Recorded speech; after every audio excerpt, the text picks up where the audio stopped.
దురారాధ్య దూషిత మనసులు కలవారు ఆరాధింప వీలు కానిది. ఏ పని చెయ్యడానికైనా ఒక అర్హత ఉండాలి. అందులోనూ అమ్మవారిని ఆరాధన చెయ్యాలంటే అంతకు పూర్వం ఎంతో పుణ్యం చేసి ఉండాలి. అలా పుణ్యం చేసుకున్న వారికే అమ్మవారిని ఆరాధించాలనే అభిలాష కలుగుతుంది.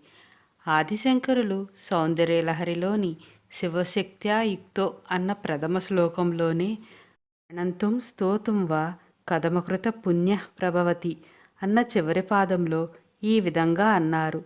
నీకు నమస్కారం పెట్టడానికి కానీ నిన్ను స్తుతించడానికి కానీ ఏమాత్రం పుణ్యము చేయనివాడు ఏ విధంగా అర్హుడవుతాడమ్మా అంటే ఎంతో కొంత పుణ్యం ఉంటేనే గాని అమ్మవారి నామాన్ని కూడా పలకలేము. ఈ విషయం దురారాధ్య నామం స్పష్టం చేస్తుంది. ఇంద్రియ లౌల్యం గలవారు అంటే చంచల స్వభావం గలవారు ఆత్మదర్శనం పొందలేరు. అమ్మవారి మీద స్థిరమైన నమ్మకం ఉన్నవారికే ముక్తి లభిస్తుంది.